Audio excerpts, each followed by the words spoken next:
आज मैं आपको सुनाने जा रही हूँ एक बहुत ही खूबसूरत कहानी। कहानी शुरू होने से पहले अगर आप मेरे चैनल पर नए हैं तो आवाज़ों की दुनिया को सब्सक्राइब करें, बेल नोटिफिकेशन को ऑन कर दें। कहानी पसंद आने पर वीडियो को लाइक और शेयर ज़रूर करें। मैं खिड़की पर खड़ी काफ़ी देर से उस अकेली चिड़िया को देखे जा रही थी जो अनार के पेड़ पर टिकी जाने किस सोच में गुम थी। अनार के नारंगी फूलों में छिपी वह नन्ही सी चिड़िया कितनी उदास नजर आती थी, जैसे कोई दुख हो, किसी के बिछड़ने का दुख। क्या उसका साथी भी खो गया होगा दूर आसमानों में, जिसके वापस आने की कोई उम्मीद नहीं। राबिया, ये चाय पी लो बेटा, अब कैसी तबीयत है? मेरी अम्मी यानी सासू माँ ने फिक्रमंदी से माथा छुआ। ठीक हूँ, आप परेशान ना हो। ज़ारा पापा के पास है क्या? मैंने उनके करीब बैठते हुए अपनी 4 साल की बेटी ज़ारा के बारे में पूछा। वह सो रही है सरमत के पास। इन 2 महीनों में चाचू भतीजी में खूब दोस्ती हो गई है, कहते हुए अम्मी के चेहरे पर छोटी सी मुस्कुराहट उभर आई। कुछ लम्हे बाद वह फिर बोली, बेटा, जब से सरमद ने कहा है कि वह यहीं रहेगा, कारोबार यहीं सेट करेगा, तब से तसल्ली सी हो गई है। मेरा बच्चा नज़रों के सामने रहेगा, यही बहुत है मेरे लिए। अम्मी धीरे धीरे बता रही थी अपने दूसरे बेटे सरमद के बारे में। दूसरा बेटा? ये मैं कैसे कह रही हूँ, जैसे उनका पहला बेटा मोहसिन भी यहीं कहीं हो। दूर नहीं, आ जाएगा वापस देर सवेर। दुनिया के किसी कोने में रहने वाले लौट आते हैं, कभी किसी मोड़ पर मिल जाते हैं, मगर जो दुनिया छोड़ चुके हैं उनका क्या? 5 साल हो चुके थे मोहसिन को गुजरे, मगर सब्र नहीं होता था। शादी के बाद सिर्फ 1.5 साल का साथ रहा। 1.5 साल यानी उंगलियों पर गिनती के महीने। महज 20 साल की उम्र में मोहसिन को खो बैठी थी मैं। अम्मी का दायां हाथ मेरी हथेलियों को सहला रहा था, जैसे उनको खबर है कि मैं क्या सोच रही हूँ। मेरा जी चाहा अम्मी के सीने से लग जाऊँ, वह माँ वाली मखसूस खुशबू उतार लूँ अपने भीतर। हम दोनों का दुख उसी इंसान से जुड़ा था ना, एक वही शख्स जो अब नहीं है। राबिया, मैं फिर से वही बात दोहरा रही हूँ, शादी के लिए मान जाओ बेटी। तुम्हारी रजामंदी हो तब हम कहीं रिश्ता देखेंगे। अभी तुम्हारी उम्र सिर्फ 26 साल है और ज़िंदगी बड़ी लंबी है बच्चे। और तुम मुझे सास ना समझना, इस वक्त मैं माँ हूँ तुम्हारी, एक जवान बेटी की माँ। अम्मी मुझे समझा रही थी कि मैं मान जाऊँ दूसरी शादी के लिए। क्या कहूँ, क्या जवाब दूँ? मैं धीमे से अम्मी के घुटने पर सर रख कर सिसक उठी। नहीं बोल पाई कि हम बेटियों को क्यों इतनी बार जड़ों से अलग होना पड़ेगा। अम्मी, नई मिट्टी में ज़िंदगी की डोर पकड़ना आसान नहीं होता। बार बार तो परिंदे भी घर नहीं बदलते। मैं तो फिर भी इंसान हूँ। किसी के दुख सुख से दुनिया का निज़ाम नहीं बदलता। हर रात के बाद सुबह होती है, दिन और साल बीत जाते हैं, मगर अकेलेपन का दुख कहीं नहीं जाता। वह दुबका रहता है सीने में किसी रोशनी की तलब लिए। मैं ज़ारा को स्कूल छोड़ने के बाद आंगन की तरफ चली आई। खिली खिली धूप आंगन में उतर आई थी। अम्मी और सरमत बैठे बातें कर रहे थे। पापा के हाथों में अखबार था। सरमत के आ जाने से इन दिनों अम्मी के चेहरे पर रौनक आ गई थी। अपने बच्चों को सामने देखना किस्मत की बात होती है ना। मैं नाश्ते के लिए पापा से पूछने ही वाली थी कि अम्मी की आवाज़ आई। वह सरमत से कह रही थी, राबिया समझदार बच्ची है, मेरी तबीयत अक्सर ख़राब रहती है। तुम्हारे पापा भी घुटनों की वजह से ज़्यादा चल फिर नहीं पाते, तो इस बीच सारा हिसाब किताब वही संभालती थी। बिजली का, पानी का बिल, दुकानों का किराया, बाकी सारे खर्च। जवाब में सरमत कुछ नहीं बोला, बस उस डायरी के पन्ने पलटता रहा जिसमें मैं घर खर्च और दुकानों के किराए वगैरह का हिसाब लिखती थी। राबिया, इधर आ बेटा, अम्मी ने आवाज़ दी तो मैं उनके करीब आ गई। सरमद ने मुझ पर सरसरी नज़र डाली और बोला, कैलकुलेशन अच्छा है, सब कुछ क्लियर लिखा है। I am impressed. आप एक काम करें, लैपटॉप ले लें, उससे आपको आसानी हो जाएगी। ज़ारा को पढ़ाने में भी हेल्प हो जाएगी। उसकी बातों के जवाब में मैं कुछ नहीं बोली, सिर्फ सर हिलाकर रह गई। पापा से नाश्ते का पूछा और चुपचाप वहाँ से चली आई। क्या ज़रूरत है मुझे लैपटॉप की? कॉपी और पेन से काम चल तो रहा है न। और फिर मुझे ये सब आता कहाँ था? इन 5 सालों में ज़िंदगी जैसे चल रही है उसमें फेरबदल क्यों करना? सोचते हुए मेरे हाथ तेज़ी से चल रहे थे। नाश्ता बनाने के बाद खाने की तैयारी करनी थी। कोई 2-4 दिन गुजरे होंगे। वही शाम, वही वक्त, मैं रसोई में थी। अम्मी, आपके लिए गिफ्ट आया है, चलो कमरे में। मेरे लिए गिफ्ट? दुपट्टे को सलीके से जमाते हुए मैं हॉल में पहुंची तो वहां सरमद और अम्मी मौजूद थे। ये रहा आपका लैपटॉप, अब आप इसी पर सारे काम कीजिए, हिसाब किताब, ज़ारा के स्कूल का प्रोजेक्ट, सब कुछ। और हाँ, कार्टून, मूवी सब देख सकते हैं। ज़ारा कार्टून के नाम पर खुश हो गई, उछल उछल कर ताली बजाने लगी। मैंने अम्मी की तरफ देखा, वह ज़ारा को हंसते देख मुस्कुरा रही थी। मुझे नहीं आता लैपटॉप चलाना और फिर कोई ज़रूरत भी नहीं है, मैंने थोड़ी रुखाई से कहा तो सरमद बोला, परेशान मत हो, मैं सिखा दूंगा सब, और देखना आप आसानी से सीख भी जाएंगे सब। उसके चेहरे पर नरमी थी, मगर मुझे अजीब सी झिझक हो रही थी। न जाने क्यों उसका लैपटॉप लाना अच्छा नहीं लग रहा था मुझे। सरमद ने क्यों किया इतना बड़ा खर्च? जहन उलझ रहा था। मैं फीकी सी मुस्कान लिए ज़ारा को देखने लगी, जो चमकती आँखों से लैपटॉप खुलते हुए देख रही थी। अंधेरी रात में चलते हुए खुद के साए से भी घबराहट होती है, दिल चौंक उठता है, बार बार कहीं से आ रही फुसफुसाती आवाज़ों को सुनने की कोशिश करता है, वहमों में घिर जाता है। मोहसिन के अचानक चले जाने से कुछ यही दहशत मेरे भीतर उतर गई थी। कोई कुछ कहना दे, कुछ सोच ना ले, मेरे किरदार पर उंगली ना उठ जाए। इन ख्यालों को कितना भी झटकती मगर दूर नहीं कर पाती थी। इन दिनों ज़ारा की अलग ही मसरूफियत थी। स्कूल से वह आते ही लैपटॉप ऑन कर के बैठ जाती थी। कार्टून फिल्म देखते हुए उसके नन्हे होंठ हंस पड़ते। जाने कब उसके साथ मैं भी देखने लगी थी, अपने बचपन वाले दिन जीने लगी थी फिर से। उस रोज़ डाइनिंग टेबल पर लैपटॉप रखे मैं ज़ारा के प्रोजेक्ट के सिलसिले में कुछ सर्च कर रही थी। कैसे करूं इसको? ये बटन प्रेस नहीं हो रहा, क्या मुसीबत है? बुदबुदाते हुए मैं खुद के ऊपर झल्ला गई। ऐसे नहीं, मैं बताता हूँ, बहुत आसान है सब। मेरे पीछे से सरमद की आवाज़ आई और उसकी उंगलियाँ कीबोर्ड पर चलने लगीं। वह मेरी कुर्सी की पुश्त पर झुका हुआ था। मैं एकदम से खिसक कर थोड़ा आगे होने लगी। ओह सॉरी, वह बोला और दूसरी कुर्सी खींच कर बैठ गया। वह बड़े तरीके से समझाने लगा। मैं ध्यान से उसकी एक एक बात सुन रही थी। थोड़ी देर में मुझे कुछ चीज़ें समझ में आ गईं। मैं कहती थी ना सरमद, मेरी राबिया बेहद ज़हीन है, देखो कैसे फटाफट सीख लिया। अम्मी सुपारी काटते हुए खुश दिली से बोली तो सरमद के साथ मैं भी मुस्कुरा उठी। कैसा अच्छा लगता है ना कुछ मुश्किल चीज़ों को आसान होते देखना। उस रोज़ पूरे चाँद की रात थी। मैं रोज़ की तरह खाना खाकर आंगन में चहलकदमी कर रही थी। आदत थी मेरी कुछ देर टहलने की। उस रात आसमान सफ़ेद हो रहा था, मगर उसकी दुधिया रोशनी में अजीब सी उदासी घुली थी। सर्दी हो रही है ना? सरमद की आवाज़ आई तो मैं हल्का सा चौंक उठी।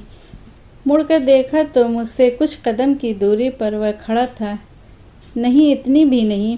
वह कुछ देर चुप रहा, फिर बोला, आपने बहुत जल्दी सीख लिया सब कुछ। अब ड्राइविंग सीख लीजिए, ज़ारा को स्कूल छोड़ने में आसानी हो जाएगी। मैंने धीरे से हूँ कहा तो सरमद बोला, कॉफ़ी बना लाऊं? साथ बैठते हैं।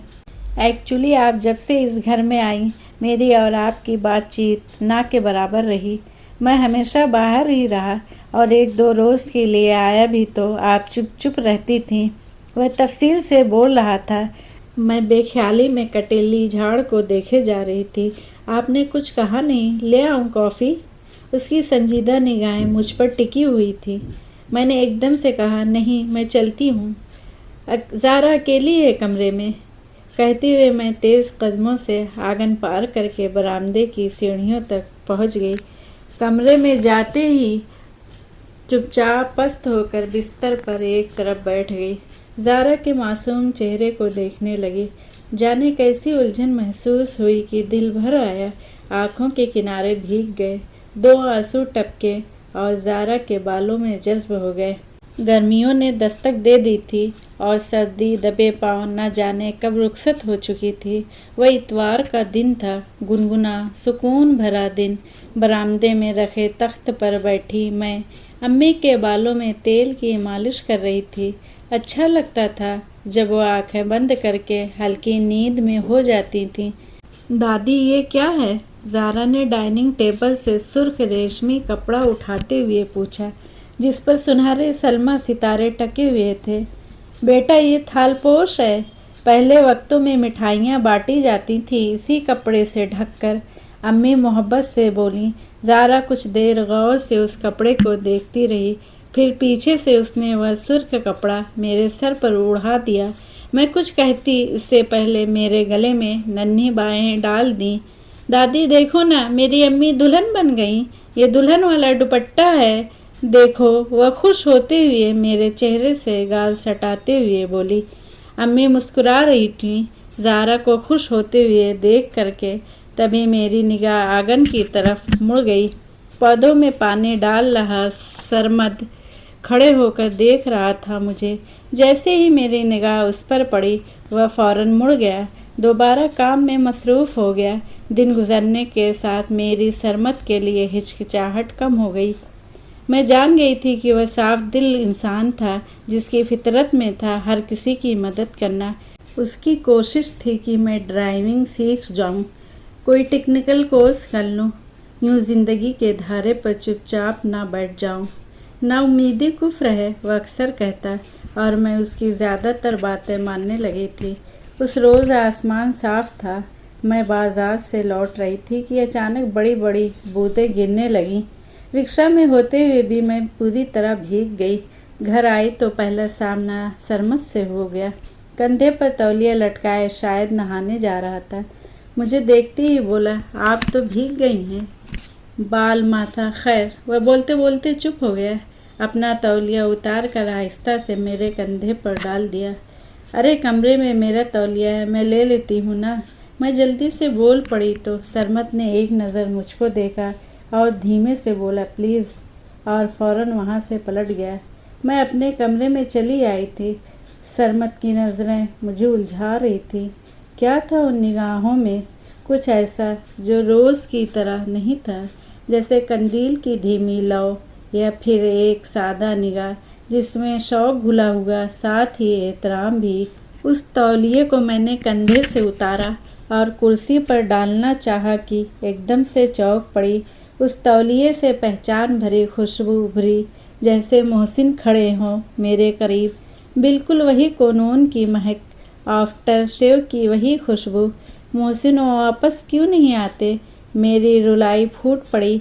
कितनी बेबस थी, एक उसके ना रहने से कितनी अकेली हो गई थी। दिल वाकई मासूम है, बेहद हसास। उसे किसी की अच्छाइयाँ रद्द करना नहीं आता, किसी का ख्याल रखना, किसी की इज्जत भरी निगाहों से देखना वह महसूस करने लगता है। एक नरम गोशा बनने लगता है, पथरीली ज़मीन से झाँक उठता है हरा पौधा। गर्मी की छुट्टियां हो चुकी थीं, मगर इस दफ़ा ज़ारा बोर नहीं हो रही थी। उसे रोज़ शाम बाहर घुमाने के लिए सरमद मौजूद था। उस शाम ज़ारा की ज़िद पर मैं भी गाड़ी में बैठ गई। लंबे बालों को रबर बैंड से समेटे, कॉटन दुपट्टा कंधे पर डाले, मैं ज़रा असहज होकर बैठी थी। सीट कंफर्टेबल नहीं लग रही थी। बगल की ड्राइविंग सीट पर बैठे सरमद ने मुझे देखा और बोला, सीट आगे कर लीजिए। किधर बटन? मैं बुदबुदाई। तब तक उसने सीट बेल्ट खोली और गाड़ी से उतर गया। मेरी तरफ आकर सीट एडजस्ट की और वापस जाकर अपनी सीट पर बैठ गया। मेरा दिल चाहा थैंक यू बोल दूं, मगर होठ से लफ्ज़ निकले ही नहीं। सोचती रह गई। आइसक्रीम पार्लर पर मैं चुपचाप अपना कोन खाती रही, लेकिन मुझे एहसास था कि सरमत चोरी से दूर खड़े होकर मुझे देख रहा है। मैं जैसे ही नज़रें उठाती वह फ़ौरन दूसरी तरफ देखने लगता। ये सारी चीज़ें मुझे बेचैन कर रही थीं। भले ही वह कुछ बोलता नहीं था, एहतियात रखता था, गलती से भी कभी हाथ तक टच न किया होगा, मगर कुछ तो था जिसके अंदेशे मुझे खौफ में डाल रहे थे। मैं और ज़्यादा शिद्दत से मोहसिन को पुकारने लगी थी, जिसके कानों तक मेरी आवाज़ कहाँ पहुँचनी थी। मैं ड्राइंग रूम की सफाई सुथराई में लगी थी। सेंटर टेबल पर रखी किताबों को जमाते हुए मेरा ध्यान एक कार्ड पर पड़ा। वह शादी का कार्ड था, बेहद खूबसूरत। मैं उसे खोल कर देखने लगी। मेरे दोस्त की शादी है, आप सबको चलना है, तैयार रखिएगा। सामने सोफे पर बैठे सरमद ने कहा तो मैं बोल पड़ी, अब आपको भी कर लेनी चाहिए। अम्मी बता रही थीं कोई रिश्ता आया है, अगर सब ठीक रहा तो इस साल आपको भी निपटा दिया जाएगा। वैसे आप क्यों नहीं तैयार हो रही शादी के लिए? इस तरह से सारी ज़िंदगी अकेले रहने की ज़िद, मसला क्या है? हाँ, मैं नहीं तैयार हो रही हूँ। मैं अकेली नहीं हूँ। अम्मी, पापा, ज़ारा सब तो हैं मेरे साथ। इन सब को छोड़कर किसी अजनबी के घर चली जाऊँ? बार बार यही करती रहूँ? नहीं जाना चाहती किसी और के घर। अब यही घर मेरा मायका और ससुराल दोनों हैं। मैंने किताबें समेटते रूखे लहजे में कहा, लेकिन भीतर एक डर उतर गया। अगर सरमद ने कुछ कह दिया तो मुझे क्या ज़रूरत थी ये सब बोलने की? अगर पूछ बैठे कुछ तो? जिस बात का डर होता है उसके होने के मुमकिनात बढ़ जाते हैं। दिल को पहले से ही खदशा होने लगता है। होता है ना कि कुछ बातों के अंदाज़े पहले महसूस होने लगते हैं। जिस उम्र में लड़कियां एक नए ख्वाब सजाती हैं, वह उम्र मुझ पर एक कठिन इम्तिहान की तरह उतरी। इस बात का डर था मुझे कि अगर सरमद ने कभी अपनी फीलिंग्स बताई या कुछ जाहिर किया तो मैं क्या करूँगी, उसे क्या जवाब दूँगी? लोगों को मालूम होगा तो कितनी बातें होंगी। जानती हूँ सरमद नेक है, एक बेहतरीन इंसान है, मगर ये कैसे उसके साथ? उसे तो कोई अच्छी लड़की मिलनी चाहिए, उसके जैसी प्यारी, सबका ख्याल रखने वाली। उसे कैसे बताऊं कि वह लड़की मैं नहीं हो सकती? मेरी आंखों में किसी और के छूटे हुए ख्वाब हैं, मोहसिन के साथ गुजारे लम्हे हैं। मैं कैसे थाम सकती हूँ कोई दूसरी हथेली? और फिर ये सही होगा क्या? लेकिन सही गलत के परे मेरा दिल कैसी अजनबी ख्वाहिश पाल रहा था। चुपके चुपके से उलझते हुए मैं भीतर से टूट रही थी। इन दिनों मैंने सरमद से बोलना छोड़ दिया था। उनके सामने भी नहीं आती थी, बचती थी। दिल एक अजीब सी शर्मिंदगी में मुब्तला था, जैसे यह सब गुनाह हो और इन सब की जिम्मेदार मैं हूँ, सिर्फ मैं। आज रात मुझे नींद नहीं आ रही थी। पानी पीने के इरादे से उठी तो देखा पापा के कमरे की लाइट जल रही थी।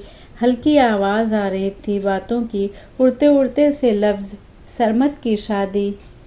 सरमद की शादी की बात हो रही है, चलो अच्छा है, सरमद की शादी हो रही है, यही तो चाहती थी मैं। लेकिन ना जाने क्या बात थी कि दिल को सुकून नहीं हुआ। अजीब सी बेचैनी रही रात भर, एक लम्हे को नींद नहीं आई। सुबह टेबल पर अम्मी, अब्बू, सरमद सब मौजूद थे। मैं चुपचाप नाश्ता परोस रही थी कि मुझे अम्मी ने अपने पास वाली कुर्सी पर बिठा लिया। राबिया, हम तुम्हारी शादी करना चाहते हैं, अम्मी ने कहा तो दुख से मेरी पलकें उठीं और फिर वापस झुक गईं। बेबसी के एहसास से कुछ बोला नहीं गया।